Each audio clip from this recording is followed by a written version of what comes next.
The Geekorama podcast is brought to you by superherofiction.com, the one-stop shop for novels featuring the superpowered heroes we all love. Your hosts are Trish Heinrich, author of the Vigilante Superhero Universe. And I'm Jeremy Flagg, author of the Children of Notre Dame universe. Everyone, so it's just me right now. Just to give you a quick heads up, we are still doing the podcast for this week, but we wanted to do something just a little bit different. Last night, as part of QuaranCon2020, Trish and I partook in a superhero panel, and we wanted to share that with you. So we are going to put that out there for you. Definitely stop by and check out QuaranCon2020. They have had some great panels, and it was just a great experience to connect with other superhero authors and just talk about kind of the geekery behind everything we do. So we hope you will enjoy this. We're going to go back to our regular episodes next week, and we will be putting out the book club for the podcast as well. So thank you very much. We're good. We are live. Hello, everybody. At QuaranCon. This is the Superhero Stories panel. And like I usually say, if it's a in-live person convention, like if you're not here for the story, superhero story convention, please stay. But I'm pretty sure if you're in the room, then you're here for the panel. So I'm not going to worry about that part. So I am Trish Heinrich. I am your moderator for the next hour or so, and we're going to be talking superhero stories with actual superhero authors. It's very exciting. Woohoo! So usually I'd go down the line, but we're not really sitting at a table, so I'm going to call your name, and you can give us the bio that you have prepared. So we're going to start with Jeremy. Tell us a little bit about yourself. Hi, I'm Jeremy Flagg. My superhero work is writing the Children of Notre Dame universe, which is kind of a little bit of a sci-fi dystopian near future superhero story. No capes and cowls. I'm strictly a leather jacket and t-shirt kind of guy for my superheroes. And my upcoming series is going to be a prequel to that, which takes place in the 40s. So playing with time all over the place. Nice. Taylor, why don't you go next? All right, I'm Taylor Elwood, and I have a trilogy out that's called Learning How to Be a Hero Trilogy, which is about a character who doesn't initially know how to fly all that well and needs some help learning, and goes from there on to some wacky, hilarious adventures. And I'm working on the sequel trilogy, which is Learning How to Be a Villain. And you can learn more at the Imagine Your Reality website, www.imagineyourreality.com. Nice. I love the title, Learning How to Be a Villain. I love that. I'm like, ooh, I want to know how to be a villain. All right, Michael, you're up next. Me. Hi, I'm Michael Daly, career writer for about 22 years now, independent author for the last 7 or so. I'm the author of the Action Figures Young Adult Superhero Series. Book 9 dropped a couple months ago. Currently working on book 10 because, like a lot of people, I have a lot of time on my hands now. And to give the website a quick plug, innsmouthlook.com if you want to harass me online. Nice. Matt, tell us a little bit about yourself. Sure. I'm Matt. I've written a few superhero books, starting with the Circle War series, which sort of set up the rest of the universe that I want to tell my stories in. Most recently, I wrote Prism, which was the first sort of solo book after the Circle War series. When I'm not writing superhero books, I also write for video games. Oh, wow. Yeah. And as far as websites go, it's kingwrites.com. That'll have links to all the books in there. Awesome. Karen, do you want to go next? Sure. My name is Karen Diem, and I write the ARCA superhero urban fantasy series. Basically, I follow the adventures of Zeta Garcia as she crashes through and basically fumbles her way through being a superhero. It's a little more tongue-in-cheek series, but it's a lot of fun, in my opinion, anyway. Not that I'm at all biased. Not at all. If people want to find out more about it, they can go to my website, www.QuaranCon2020.com, and I've got descriptions of my books and first chapters up for everybody to read. And my next book is coming out May 5th, so like next week. Oh my gosh, congratulations. I'm really excited. Toga took a while to write. Yeah, I'm working on a book that feels like that right now. I'll go a little bit last just to introduce myself really quickly. I am also a superhero author. I write the Vigilante superhero universe. The first trilogy is complete. You can find that on Amazon and on Kindle Unlimited. And the second series just launched a few weeks ago. And the second book in that series should be out this summer. You can find not only me, but all of us here at superherofiction.com. That's superhero/fiction.com. We have almost 300 books on the website. We also have a podcast. We have a monthly newsletter that tells you all the new releases. So if you absolutely love superhero stories like we do, you can go there and find all of these lovely authors' books there, and plus everybody else. So please check that out at your convenience. And don't forget to visit the virtual Artists Alley on the QuaranCon2020 website when we're done here. And you can find my virtual table and a lot of other amazing independent business owners, artists, authors, you name it. Okay. So let's talk superheroes. And I don't know if you guys know this, like I just saw this while I was watching the Roswell reboot at lunch, because yes, I do that. It's National Superhero Day today. I did not know that. Now, like 2 hours ago. Yeah. I feel like a bad geek.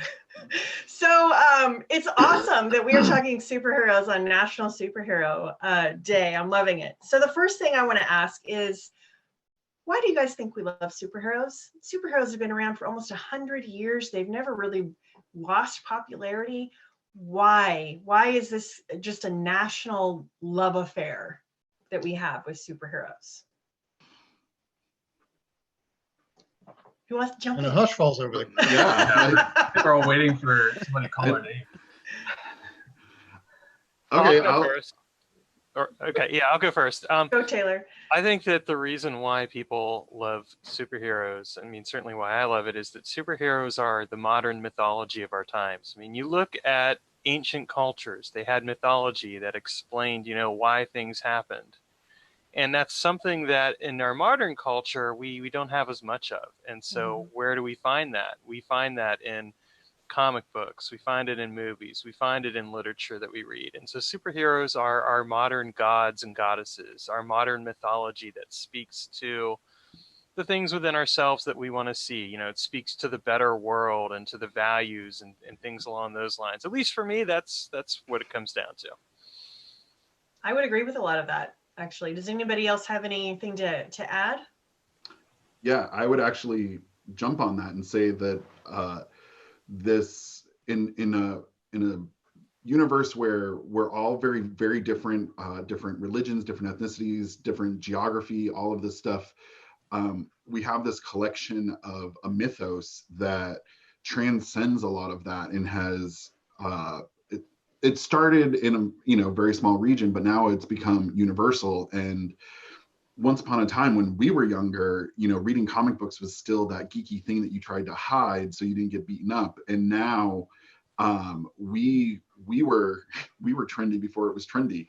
And now with all the movies coming out and the TV shows and just the complete media bombardment, now it's gone from this secret activity to now it's part of our shared experience. I watched the Endgame, the moment where, spoiler alert, Captain America picks up the hammer. Mjolnir. Yeah, and so Come on, man. Come on. Bring your A game. Yeah.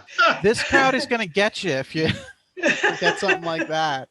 That thing that Chris Evans and Chris Pratt and somebody else did. I don't know. So Oh my swear. God, I'm I swear I so read comics. embarrassed. Yum, And yum. so the can't greatest do thing about it was the moment when he picks up meow. The problem is I can't say Meow it. meow. Just call it meow meow. Meow, meow. Yum, yum, yum. It's acceptable. It's canon. So the people recorded in 100 different theaters the same reaction in every theater, that the moment when it was picked up, and we had been waiting for 10 years for that very obscure moment, and in every theater it was the same thing, and that was a collective event that we all shared together. So now we're in this together, which is kind of cool. Michael, Matt, Karen, do you guys have any thoughts about this? I just think back to when I was a kid, started reading the comics. I appreciated them on a very superficial level at the time. It was cool costumes. The bad guys were kind of scary monsters very frequently, and I was a big monster movie fan at the time. And it took me a while to appreciate some of the underlying themes, the nuances. But nowadays, the thing I like about superheroes as an overall concept is the idea that these are people who have the ability to make the world better, and that is ultimately their driving goal. They have different individual motivations, but it's ultimate. They're all working towards the same goal, which is to just make the world a better place. And I tend to gravitate towards heroes who do that for the sake of it. I'm gonna name drop Kamala Khan, the current Ms. Marvel. I fell in love with her right away because she wanted to be a superhero just because she could, and it was the right thing to do. Yeah. And I love that throwback. There was no dark, angsty tragedy in her background driving her. She was just a good kid who wanted to be a good person. I love Yeah, that. I totally agree. I think that is my favorite kind of hero too. The kind of hero that wants to be a hero. You know, and to go back to what Taylor said, I totally agree that this is also sort of our modern mythology, and that's part of what makes it so appealing. But it's also that these heroes a lot of times represent ideals that we want to see in ourselves. So in a way, they're representative of kind of what we want to be. So so we gravitate toward these people, and yeah, we want to see ourselves in them, and the best heroes, I think, do that. They are sort of mirrors of our best selves. Absolutely. I have Karen? to pretty much agree. I mean, why were Robin Hood, Hercules, and even Beowulf big names? Superheroes are a more modern iteration of the classic heroic figures, especially the vigilante sort like Robin Hood. Their wish fulfillment wrapped in power to those who might not have it otherwise. Everyone loves a vigilante who's on their side, unless they're J. Jonah Jameson, but we can all agree he has issues. I love, you went from Robin Hood to J. Jonah Jameson. Oh my God, I love that, Karen. I love it so much. Now I want to see J.K. Simmons playing Robin Hood. That would be spectacular. I love that. I couldn't agree more with you guys. Anybody have any last thoughts before we move on to the next question? Anything at all? The other piece to it is, and I'm going to play the devil's advocate with it. We get to see not just the best version of ourselves, and don't get me wrong, you're Superman, you're Captain America, like you get to see like, wow, if I was really righteous, I could be that. Whereas I like to think, well, what if I had superpowers and became a villain? And you get to have like this weird, comfortably safe fantasy of, what if I just wanted to destroy the world? Well, hopefully someone wouldn't come around and stop me, but now I see all the mistakes they made. And you kind of get to play out, when you were little, cops and robbers, but now they're super powerful beings. And, I'm not going to say that everything about my life is, sunshine and rainbows. Like I like myself a dark villain.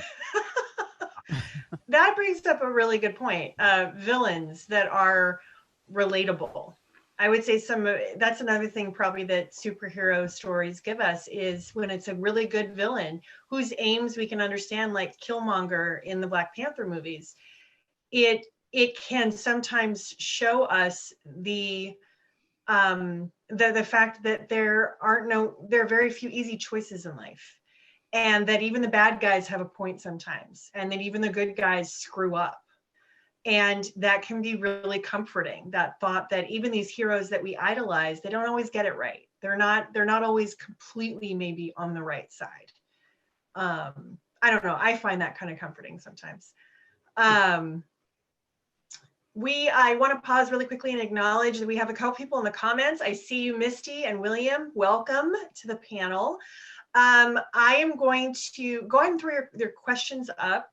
I am going to get through a couple of questions with the panelists, and then we're going to check out and see if you guys have anything that you want to add or ask.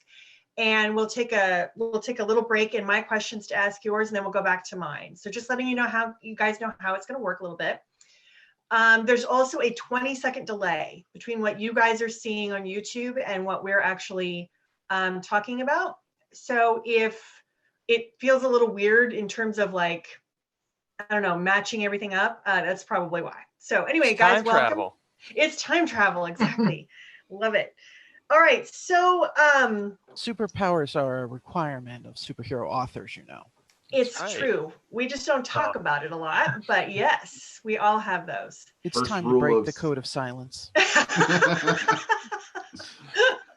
You have this fantastic dry sense of humor, Karen. I am loving it. So outside of the big four, we're talking Superman, Batman, Wonder Woman, Captain America. What other superheroes have influenced your storytelling? And I'd like to start with, since Karen was kind of the last one to answer the last question, I'd like to start with Karen this time. So what supers besides the big four have influenced you as a storyteller? The hot seat. I've always loved Nightcrawler and found him inspiring. He was a Christian character who actually tried to live by his faith and kept up hope for the best, even in some really messed up situations. I also, even though I only caught bits and pieces of it in syndication, was really influenced by The Greatest American Hero. That is so cool. The whole hapless hero thing really worked for me. I mean, how can you not like someone who tries to do the right thing? He put up with crashing into everything between him and his objectives and doing it in tights. They should give him awards just for that outfit. You know, You are so right. Those would probably be a couple of the bigger ones for me. I cannot tell. I did not expect The Greatest American Hero to enter the conversation. This is fantastic. No, but I'm glad it did. I totally forgot about it. Matt, why don't you go next? What supers have influenced you? God, well, as far as characters go, I would say Spider-Man is the biggest influence on me. And then as far as stories Spidey. as a whole, yeah, I love Spider-Man. Stories as a whole, probably Avengers. I love team stories, and I love telling the stories of the individuals that eventually end up being a team story. So that's kind of how my books usually go. And sort of a last entry there is Jason Aaron's Thor series. I thought was outstanding. So that's been a recent influence, I would say. Okay. Who wants to go next? I don't have to pick. You guys can fight it out. We'll go in order of hairiness from sveltest to hairy. Okay. It makes as much sense as anything. In terms of what I'm writing now, I'm drawing a lot on the Teen Super Teams, New Mutants, Teen Titans, the Runaways, the Champions. I feel like the young characters are in their way the most representative of superhero ideals, because they tend to be these very idealistic characters who are competent enough to do their job well most of the time, but they're young and screw up a lot and have to work around their own age-based inadequacies, their own lack of experience and wisdom, and rise above it. I'm even going to count the cast of Buffy the Vampire Slayer in that, because if you consider Buffy as a superhero, the rest of the Scooby Gang was her team, and that had a lot of the same trappings. That was probably one of the more direct influences on me, in fact, in terms of not just the overall tone and theme, but the group dynamics, and the fact that they occasionally dealt with some very realistic, down-to-earth problems, which I think humanizes the characters a lot, not just for young readers, but for older reader to actually remember what it was like to be a teenager and constantly screwing up, even though you were legitimately trying your best. Yeah, that's an excellent point. Jeremy, do you want to go next? Sure. I would say for an individual, it's probably going to be a character like Colossus, who reluctantly takes on the role, doesn't want it at all. There's no reason other than this sense of duty, and frequently walks the line of, I don't want this, but I owe it to the greater power to keep going with it. And even the familial obligation of, protecting the younger sister and the family. But overall, I love this idea that this gentle giant is one of the most destructive characters in Marvel. But as an overarching team, I would say it's absolutely X-Men. I mean, there's no rhyme or reason to that, but it would be specifically Joss Whedon's run of the new X-Men, because the writing in that was super snarky, super sharp, and like the banter between like Kitty Pryde and Emma Frost, where Kitty Pryde basically tells her, you're a massive whore, go away, and you think you just said that to Emma Frost, and like the banter in the play kind of took like these super serious storylines and made them kind of snarky. And I love a character that can be serious when need to, but at the same time has no problem rolling their eyes at the problem. Yeah, I agree. That's probably why I like Buffy so much, because she's very much like that. Taylor, how about you? What supers have influenced you as an author? Definitely the X-Men. I like the X-Men quite a lot. I like the different storylines and the experiences, but I also like Green Lantern. I've always found Green Lantern to be really interesting, especially the exploration of will and fear and other emotions and things like that. And then Batman. And in Batman's case, because here's this person who doesn't have superpowers, and yet he basically manages to be sometimes the most powerful hero there is. He can outwit and beat Superman on occasion. So he's a pretty interesting fellow, because he shows the capability of being that being a superhero isn't necessarily about the power. It's about what you have with your resources. Granted, having a lot of money helps too. Yeah, exactly.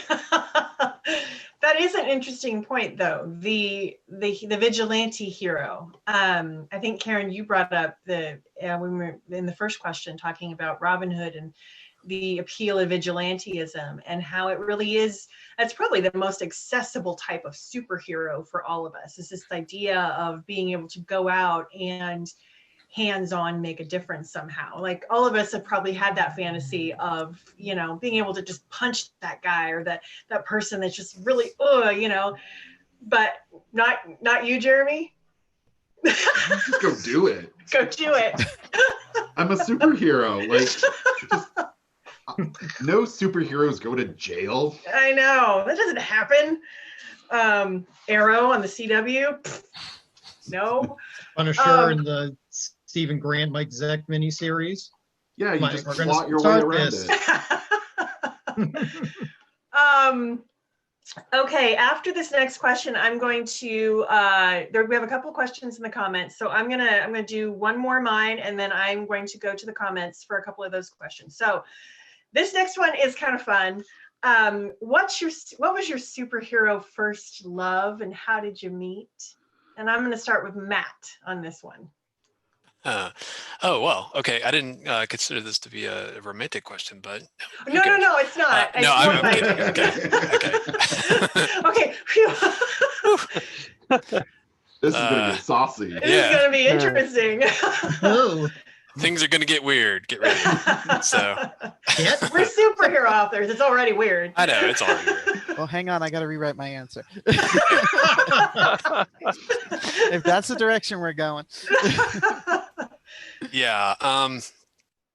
I hate to repeat myself, but it was Spider-Man. I mean, that's what got me into the superhero genre, and it was the old school like live action Spider-Man. Like the original 1970s live. Yeah. Are you serious? I'm 1,000 years old, so yeah, it was. That is so cool. yeah, that's going going back. That's going way back. So yeah, that got me into the character, and then there was also the cartoon. Watching the reruns of Spider-Man and Super Friends or whatever, and then it continued into the 80s with Superman, and then Batman, and then the X-Men sort of led the dawn of Marvel in the 90s. So, but it all started way back when on that terrible TV show. Can I ask a follow-up question really quickly? And I might do this to a few of you, so be prepared. What was it about Spider-Man? Can you put your finger on it? If not, that's totally understandable. I get that. But was there something about Spider-Man in particular that you were just like, oh my God, I love this? Yeah, I mean, it's what's great about a lot of the, my favorite characters, or people's favorite characters in general, is that you can relate to them. And Spider-Man was very easy for people to relate to, especially me. I mean, it's he's this, smart ass kid, which is kind of what I was, growing up, and still am at heart. And, so automatically I, saw myself in that. And then, he's just somebody who wanted to be good. He's somebody who had, all these powers, and I'm not going to repeat the line, but, he felt that responsibility, and he wanted to be a hero. But I love that he wasn't like the perfect hero. He was, he wasn't always good at his job, and that really appealed to me, like that type of character. I loved it. I love that. That's great. Taylor, what about you? You're next. What was your superhero first love? It was Batman, actually. It was the 1980s movie with Jack Nicholson as the Joker, and it was really a combination of Batman and the Joker that made it, because for me, I found myself identifying with both characters. Joker was the raw chaos and kind of thriving in that. Of course, he's an evil character, but at the same time, there's something to be said for that, the sheer joy and chaos in the moment of just being, doing utterly chaotic things and messing around with stuff. But then there's Batman, on the other hand, who represents the flip side of that. And I mean, really, when you look at the comics and stories, they really are the flip side of each other. They're always balancing each other out. And so that was a fascinating story that drew me in. And then from there, I went on to everything else that I've come to love and enjoy about superheroes. So it was the Michael Keaton movies that you really... I have to admit, he's my Batman. Like, Michael Keaton will forever be my Batman. I adore that man.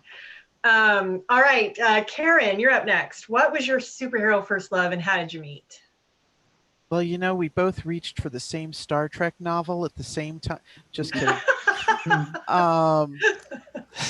keep going. I want to hear the rest of the story. You had to buy the book. That's a great. Yeah. That's great. That's great. I'd have to say I probably came in through television. So it was, and I don't know which one I saw first, because we didn't have like cable or anything. So it was very much whatever networks wanted to show. So it was either Wonder Woman with Linda Carter or Spider-Man and His Amazing Friends. Oh, yeah. And as far as what I liked was, here are these people trying to do the right thing, despite it being kind of the insane thing to do sometimes. Mhm. And they both had that kind of twinkle and a little bit of that snarkiness to it. And it was like, all right, yeah, you know, this Yeah. is cool. They roll their eyes. Wonder Woman winks at the camera every time somebody is an idiot, and she's Yeah. like, "You can't guess I'm Diana Prince, even though I never wear a mask." Wink. You know, I learned the glasses trick from Clark. Yeah. Can I ask, is there a particular scene from the Linda Carter show that, like, when you think about that show, it's a scene that just it immediately pops to mind for you? Is there one like that for you? There's not a specific one, but she had a number of shots where she just kind of looks at the camera and she's got this look like she's telling the audience, "Yeah, you and I both know this is crap." and that was one of the things I love, because I would have loved to have just been able to look around my own life sometimes and go, "You all know this is crap, right?" Oh my God. I'm glad I'm not the only one that sometimes felt I was on a television show growing up, because it's totally surreal. All right, Michael. We haven't asked Michael or Jeremy yet, right? Right. Okay, Michael, you're up Okay. next. I'm another one who can claim Spider-Man as his gateway superhero, and I'm going to show my age here quite a bit. I was first completely drawn by the costume. I thought it was really cool. Saw a comic book in a spinner rack in a drugstore. My mother got it for me. Aww.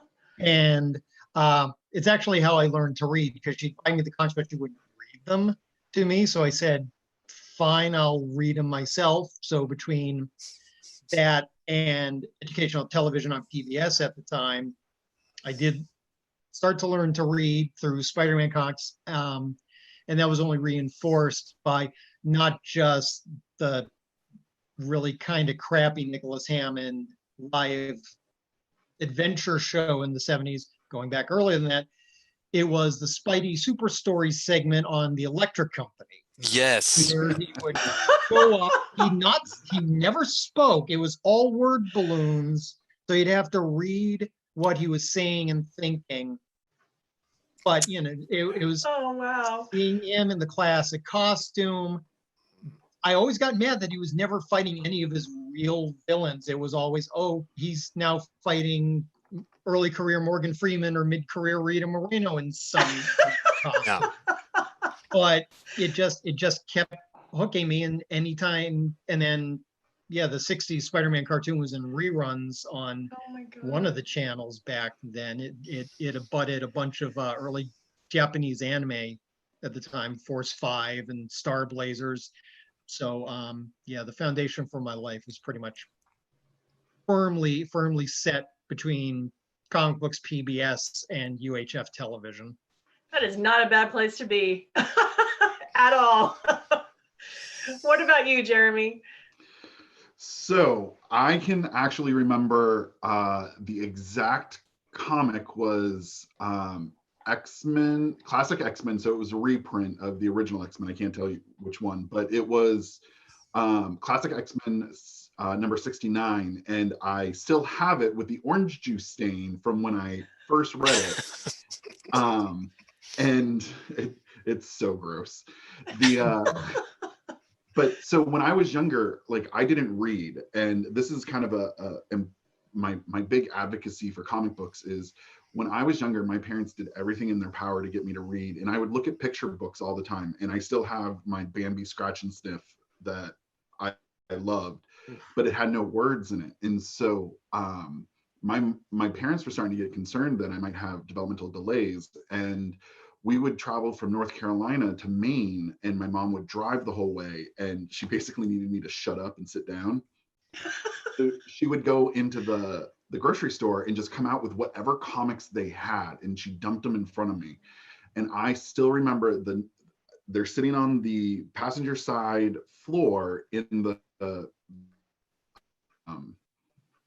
car, and I would just lay down and just read them. And I remember that being the very first one, and then I dumped my McDonald's orange juice on it, and history was made. That's That's tragic. Yeah, I just repurchased it. It's like it costs like 10 cents to get it, just so I can have a clean copy in a glass case. But behind it is the gross one that no one shall never know about. But it was Unless, it of was, course, they see an interview Exactly. or Right. a panel. Yeah. First rule of Superhero Club.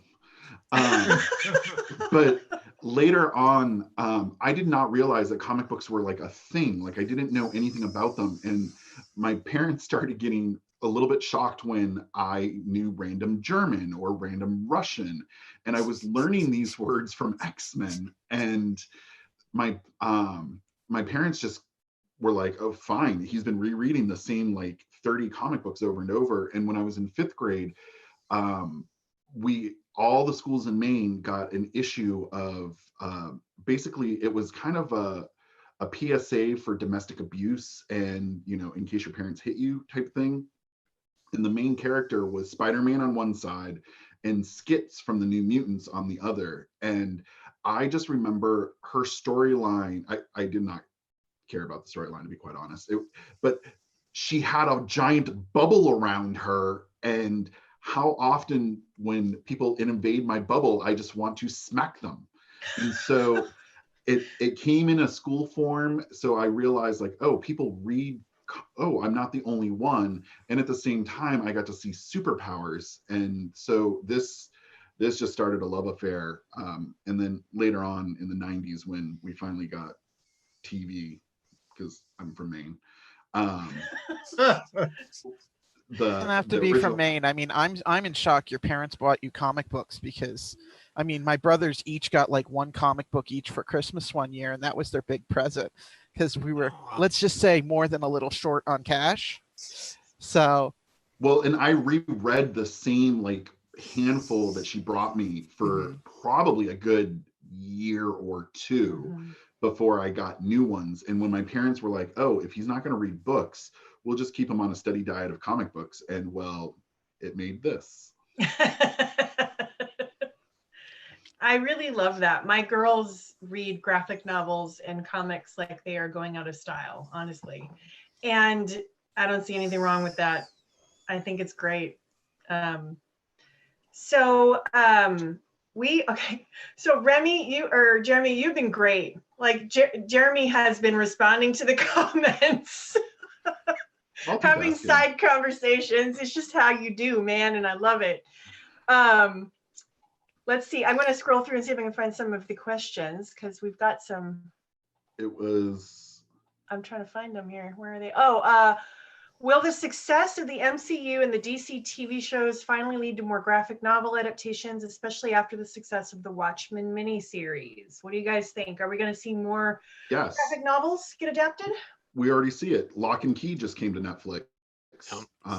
And that's based off Joe Hill's comics. So yeah, I think more being adapted. We just don't know that they're graphic novels. Yeah. Preacher is another one.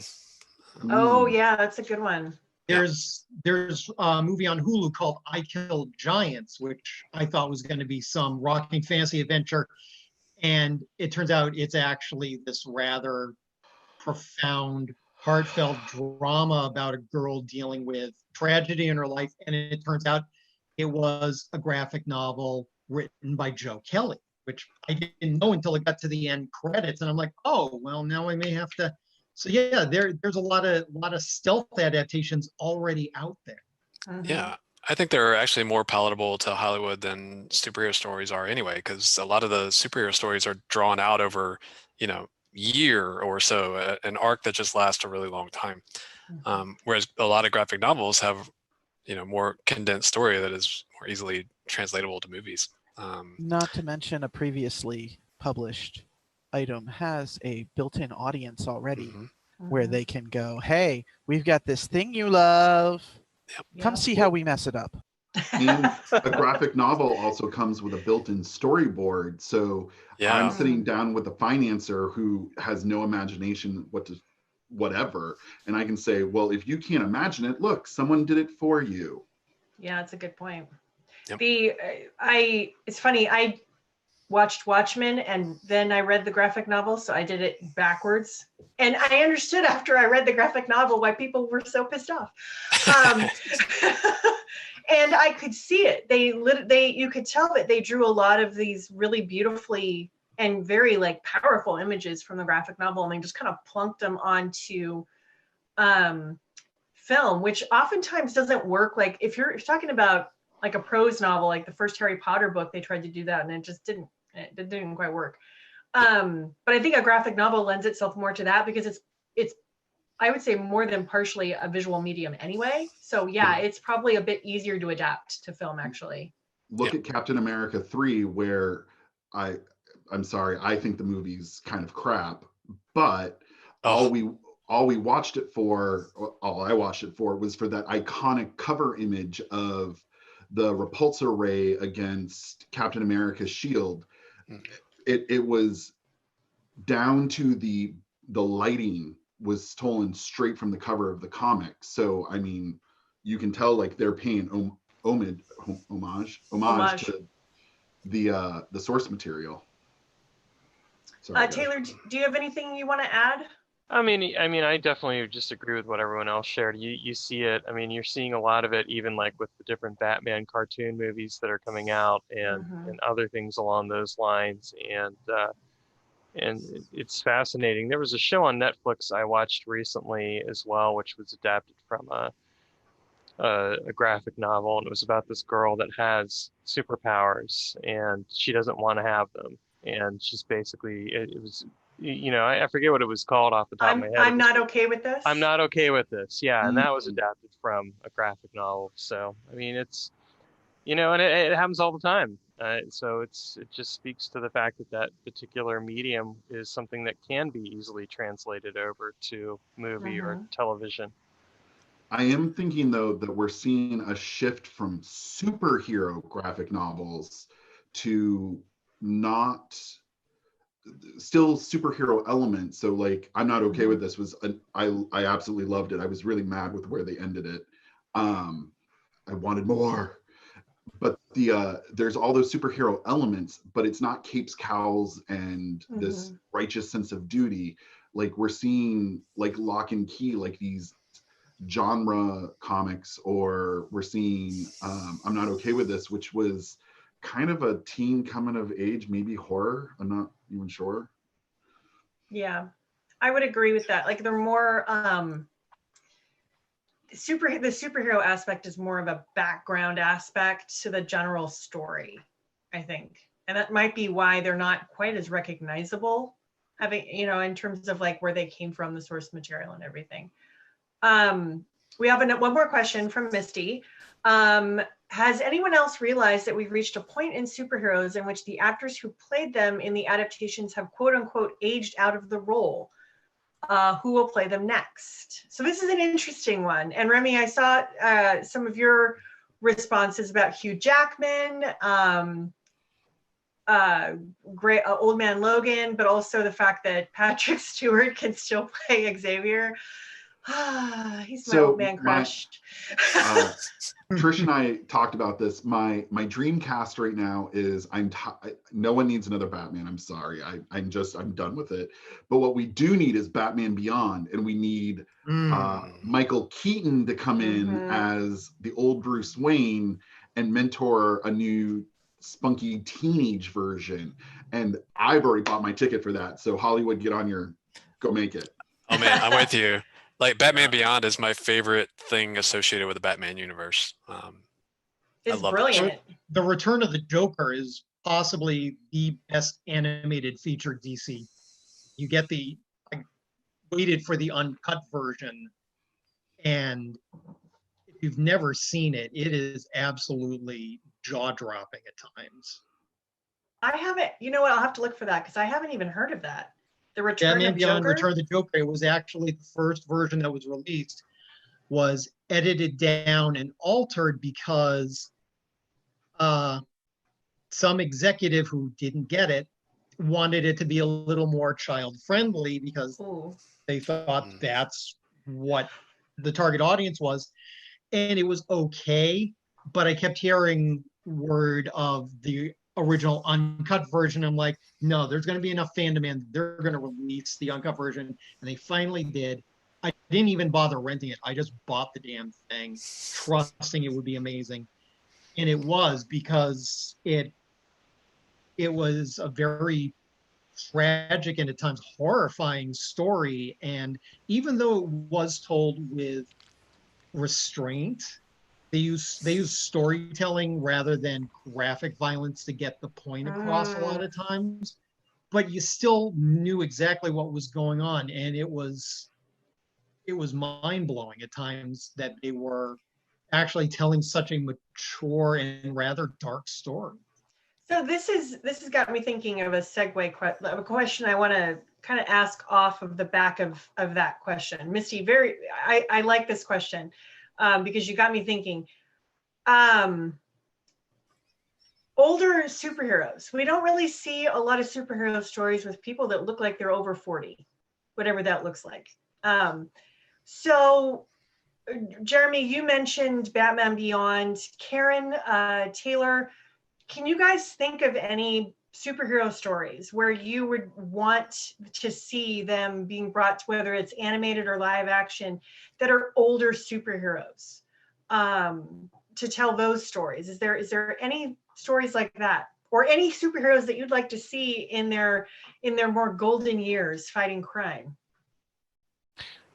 Well, I mean, going back to Batman, you actually do see some older Batman stories as well, like the one series that was done when he was in his 40s or 50s, or actually a bit later than that, really 50s or 60s, and he's fighting an older version of Superman, and I thought that was pretty interesting. And then, some of the Spider-Man comics have also shown an older Spider-Man, where he has like a teenage daughter, and I think that's also interesting. I think in general, the one thing that stands out to me about a lot of comic books is you never really do see the characters age, and it's the one thing that kind of bothers me, because it's like, well, at some point they gotta change, and they don't. And so I think it's a good thing to introduce into the fiction in general. So, having older characters that have superpowers and being able to include them is an important thing, I think, and something we need more of, because we also have this weird, at least in the US, we have this weird issue around aging where maybe we just need to get over it, because we're all going to age, we're all going to die. It's just part of life. I couldn't agree with you more. Taylor, there's a really great X-Men series in which Chris Claremont went back to his original run of X-Men and where he got fired or left. And from there on out, he let the X-Men age. And so you're seeing the story with Storm, who's in her 50s, and all of these much older X-Men and their children and sometimes grandchildren.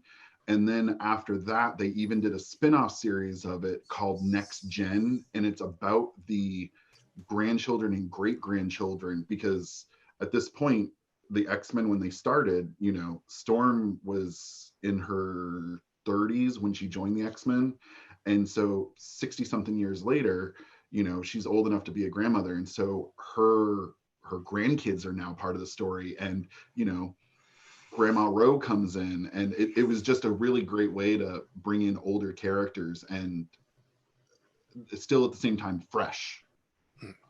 Karen, do you have anything, like I think I heard you starting to talk at the same time as Taylor. Do you have any superheroes you'd like to see, represented as older, or anything you want to add around this? Assuming it's a character where it makes sense for them to logically age, given their species, power, explanation, whatever, I'm pretty much cool with any of them, provided that they allow the older superhero not to be like a complete wreck in all those years you don't see. I mean, I liked Into the Spider-Verse. I didn't care for how Peter Parker's life is totally in the toilet, and Peter Parker has lost hope, and he's just a mess. That's not what I want to think of Peter Parker. I want my Peter Parker to be like, yeah, well, we made rent again by the skin of our teeth, but I got this kid I'm mentoring. He's great. If I could only get him to stop graffitiing everywhere, you know, I'd like to see them coming from a relatively well-adjusted adult life where they're not completely screwed over, especially if their life in the comic books or whatever, if they were somebody who had the big happy wedding scene in a comic book where they did the big somebody's getting married and everybody's attending, and here's like a picture of every possible superhero who might attend the wedding so that every fanboy and girl can go, they have so and so. I want those people to still be married. I want them to have kids or grandkids. I don't want it to be like a certain sci-fi series where the happy endings of the first 3 movies were like completely erased by the events of later movies. It's like, no, they were only happy for like 5 minutes after the movie ended, and then we screwed their lives over. I don't want to see that happen to my superheroes too. I mean, they're superheroes. They've had rough lives. They've had horrible things happen to them. I'm okay with them having to deal with PTSD or all the other stuff that would happen given that. But I also want them to not just have a life that's total poop, to be polite. I agree.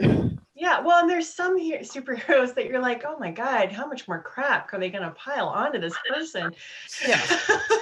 Yeah, and the ones who couldn't make up their minds on something, I want them to have made up their mind at some point. If they're perpetually going between 2 love interests, pick someone. Pick a third person. Decide that you're fine on your own or you're in love with this pigeon. Whatever. Make a choice. Don't worry, because no matter who you pick, in 5 issues will die. So you get the other one too. Yeah. But you've still got their alternate universe self. Yeah. Yes. Yes, exactly. With this actually, Karen, you brought up a brilliant segue to one of the questions. And I'm sorry if you're type A, I'm skipping around now.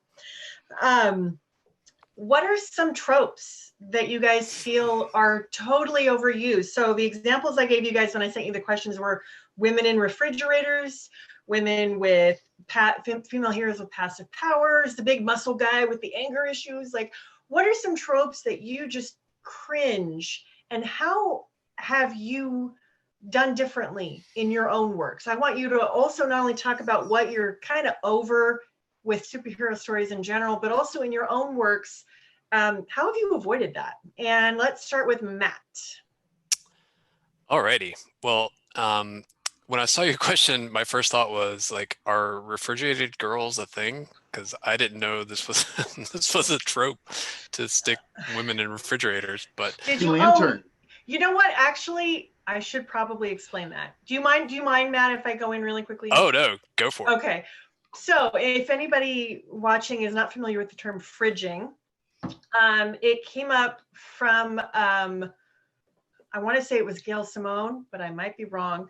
He came up with the term, yeah. Yeah, okay.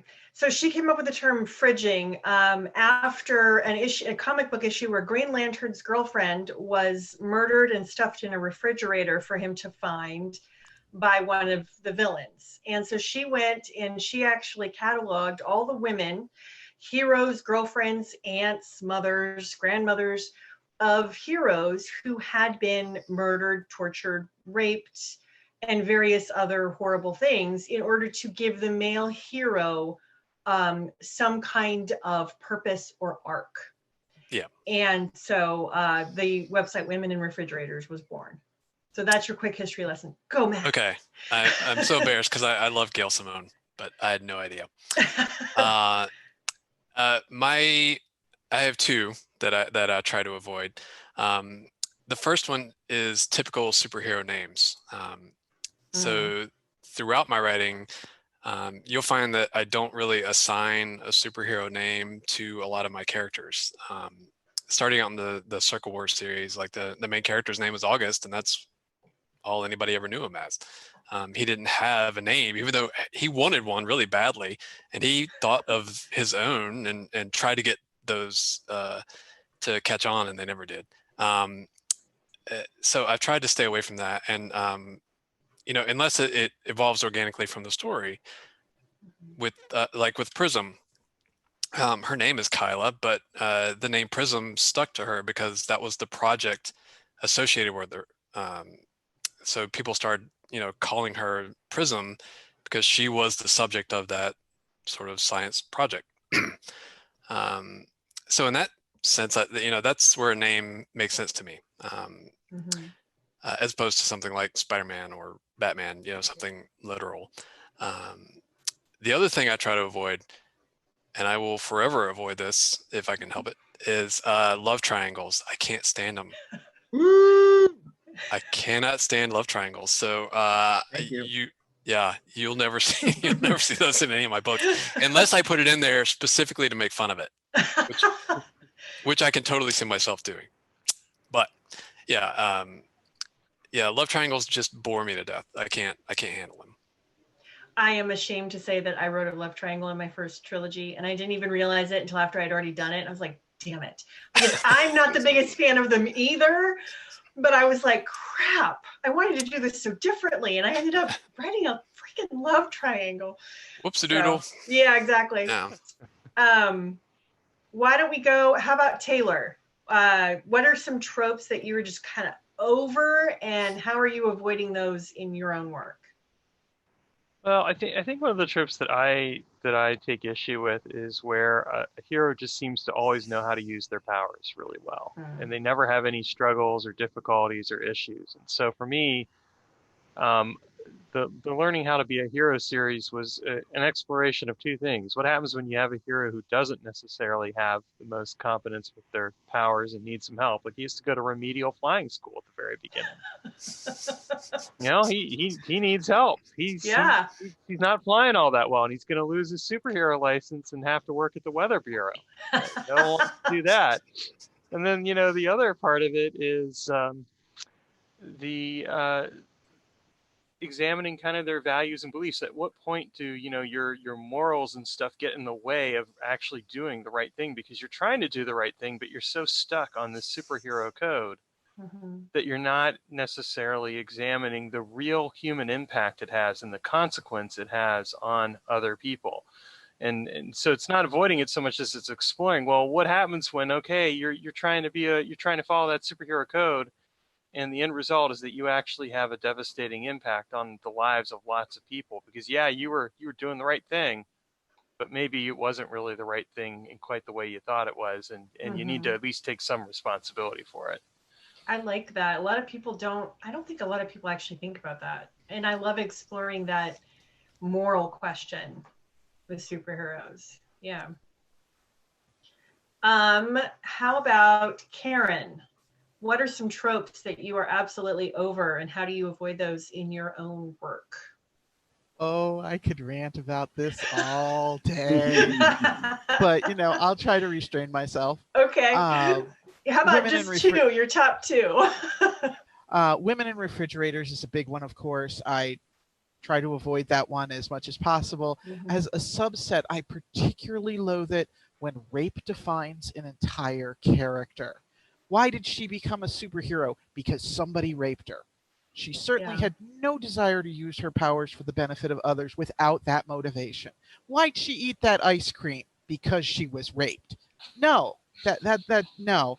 I mean, I do have a character who has rape as part of her background, and it does impact her, but it's not everything. It's an additional issue that she has to deal with, and honestly her friends have to deal with from time to time, because she is more sensitive about certain things than they are. But it's not her primary motivator in her life. She has goals. She has dreams. She has character flaws that have nothing to do with it.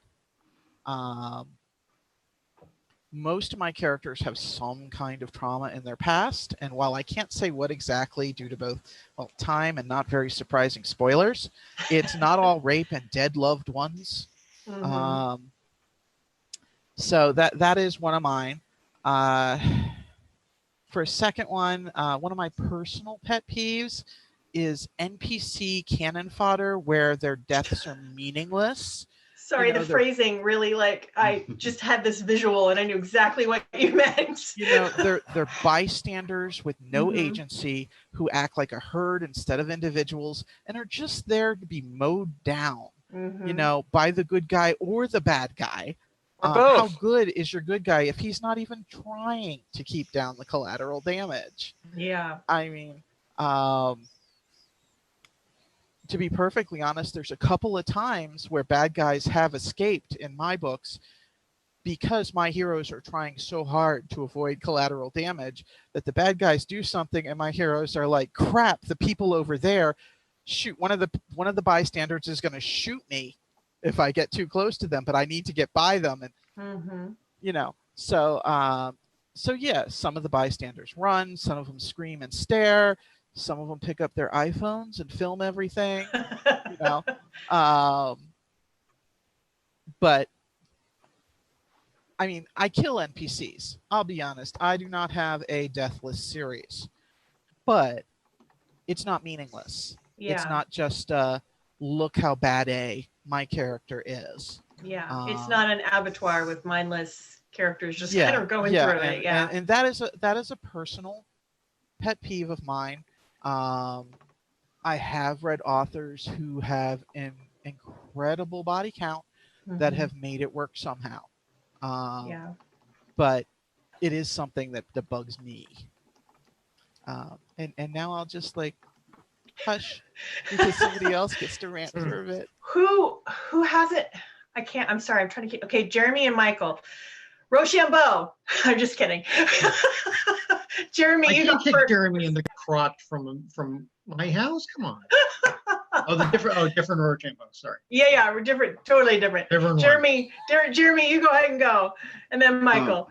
Okay. So it's kind of funny because so my biggest pet peeve is a coming out story. I literally am the gay superhero author, and I mean that in both ways. My gay characters do not need to come out of the closet. They're out of the closet. They're in their mid to late 20s. It's not like this is a new epiphany, and writing it as here's their coming out origin story doesn't need to happen. And I feel the same way about their superhero-dom. My main character in one of his opening scenes discovers he has powers. He doesn't get enough time to react. There are so many events that pile up. This isn't about him coming to grips with it. He's thrust into a position, and his reaction is to the position that he's in and the all the events unfolding. There's only one or two slow moments where he gets to stop and go, well, what do I do about here? And I get kind of miffed with that when your world is so rich and your characters are vast and different. Like, I want to hear all those other tales to be told. Mm-hmm. Now, on the flip side of that, the comic book I'm working on is about a gay kid who comes to grip with superpowers. So, I made a rule, I broke it. But it's in the how you break it, really. Oh, broke it exactly as I would mock someone else for doing it. So, I love it. Okay, Michael, you're up. Okay. I've got two. One is superhero specific. One is more general storytelling related. The superhero specific one, characters who just don't stay dead. Oh, yes. Corporate superhero comics, no one's ever going to stay dead, because once they get a fan base and you can merchandise the hell out of them, you can kill them a million times, but they're always going to come back. And I've seen that a little in the Marvel Cinematic Universe. The one good thing about Robert Downey Jr. leaving is Tony Stark is likely to stay dead. I'm, as much as I love Black Widow, I hope that she is still dead. Yeah. I think that the way they cheated Gamora back to life, I like Gamora. I'm glad she's going to be in the next Guardians. But, I mean, Coulson's come back twice now from the dead. it robs the story of stakes and consequences. Mhm. It's toothless. These Yeah. are supposed to be noble heroes who sacrifice themselves, but who can really get invested with that when you're fairly in the comic book? You know they're going to come back, so it doesn't matter. I see Mhm. characters dying, and I'm like, okay, I give this minimum 6 months, maximum 2 years. They're going to be. Sometimes it takes longer. It took Barry Allen and Al Jordan decade or two to come back after they died. But they always come. They always come back. Yeah. And so in my books, dead is dead. I've flirted with that trope once under very specific circumstances, but any character who has actually died, they're not going to make some surprising, shocking return to life. Mm. So do you think they the- should start just sending really cheap bouquets to all the superhero funerals and the comic Classic books then? flowers. They 'Cause, just you know, pass it along. It's like a Christmas fruitcake. here's a get well soon fruitcake for Yeah. your death. Sorry you're dead. See you in a few weeks. In the last time Jean Grey died, there is this amazing scene where Cyclops is standing at the grave, and I know Wolverine. this. Yep. Wolverine walks up and makes a comment about, so it's really sad that she's gone, and he just turns around and walks away. He goes, give it a whatever, she'll be back. And Emma Frost is constantly making the, oh, is that big explosion? Is that Jean? Yeah. Like, because who stays dead? Everyone. So that's the superhero specific one. The other trope that I absolutely loathe in storytelling is characters who keep a secret from each other for the sake of keeping the plot. One of the reasons I got sick of Supernatural is because every season would have been half as long. All you need, instead of the scene where it's, you okay, Sammy? Yeah, fine. Two guys driving for hours with each other. They know there's something wrong and they don't talk about it. If they just have a conversation, season's half as short. Yeah. Or The Flash. How many seasons of The Flash would have been over in 13 episodes if they could have just told each other the truth? 13 episodes, maybe 2. Maybe 2. Yeah, that's true. Seriously. I had early on in the story, and I did this very deliberately. I had the scene where one characters were keeping a secret from another one. It finally came out. There was the big emotional fallout, and they immediately resolved, we're not doing this anymore. No matter how much it hurts, we're just going to be honest with each other. And that's been throughout the series, that the characters don't, they have a complete honesty agreement with each other. And I think it's a bit challenging for a storyteller to not have that crutch to support them, because now a plot point that could be drawn out forever. No, they got to address it right away. Where does that take the story next? Yeah. I love that you called it a crutch, because I think a lot of these tropes that everybody has brought up, that's what they are. They're crutches. And there are times I think that you can use them. Like, there are times when two characters are not going to be honest with each other for a very plausible reason. But if you overuse them, because it's easy, that's when it gets bad. There was a Mary Sue article quite some time ago talking about that trope in relation to the most recent season of She-Ra and the Princesses of Power, because there were characters not talking to each other, but instead of being a cheap plot device, it was actually character driven and made sense in the context of the characters and the story. It was a really good analysis. Yeah, that show actually is a great, I don't know, I almost feel like that's a great masterclass in just stories and plots and how to write women, honestly. Like, that's just such a good show. Okay, so okay, you guys get to choose. Do you want to do the lightning round, or do you want to do one more of the questions on the list? Because the lightning round could be fun. I forget what the other question was on the list. Well, we've got, there's superhero happy place. What's your superhero happy place and why? Or we could do a lightning round. I think we should do a lightning round. Let's Okay. let's get a little risque here. Okay. All right, so I'm gonna pick Karen. Let's see. Superman or Batman? Bats. Bats. Nice. I like somebody who achieves something. The man sets a goal, and he gets to it. Oh my gosh, I love that. All right, Matt, pyrokinesis or flying? Oh, pyrokinesis. Nice. Yeah. All right, Michael, Hmm.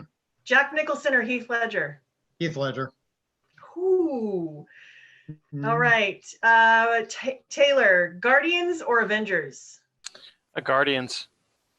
I love the outer space, you know. I mean, it's more. It's just you're out there, you're exploring all kinds of stuff. It's more fun.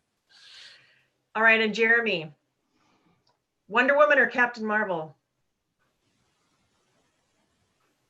There's no right answer. It's Do I okay. wanna- The answer is Do I want yes. to kill my father or my mother? That's a different lightning round. Captain Marvel. I'm gonna go Captain Marvel. Sorry, Okay. everyone. So sorry. That was the lightning round. Jeremy, I'm going to defer to you. You've actually been monitoring the comments way more than I have. Are there questions that we have missed? So there was a little bit of a talk about genre. We had a little conversation about horror showing up. Ooh. Does anyone know of any other horror related superhero graphic novel adaptations that have happened? Not adaptations. But if you want superhero horror, I've mentioned this before. The current run of The Immortal Hulk is fantastic because it is the Hulk done as a horror comic. I would love to see it adapted because it's got the last page of pretty much every issue is what the hell am I looking at moment.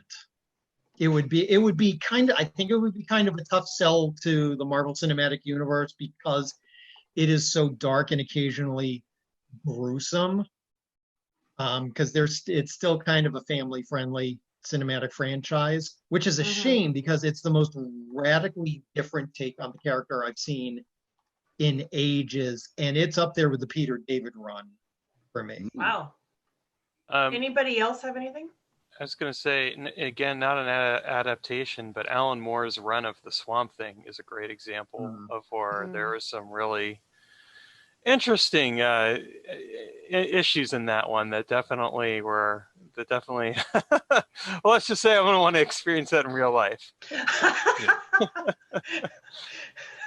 Matt, Jeremy, Karen, do you have any horror recommendations? Oh man, I would say I don't know if people would classify as horror or not, but most anything Garth Ennis does is kind of horrific, if not horror in general. But I think he's a great writer. I love Preacher is one of my favorite series of all times. I don't know that I would recommend Crossed, but if you're into that brutal sort of horror, that is certainly brutal and horrific. But I think he's a great storyteller who happens to tell sort of horror stories. Okay. I think as far as horror for a comic, and I'm not going to say horror isn't scary, it would translate more like atmospheric horror, is early New Mutants when Legion becomes part of the characters, one of the ongoing roster. And I think the Legion solo run was also very chaotic and dark, and they really Chris Claremont had absolutely no oversight, and so they decided to draw it as if the person was experiencing schizophrenia on the page, and I thought that was magnificent The stories were really complicated to follow and often didn't make sense, but it was visual eye candy in a really weird way.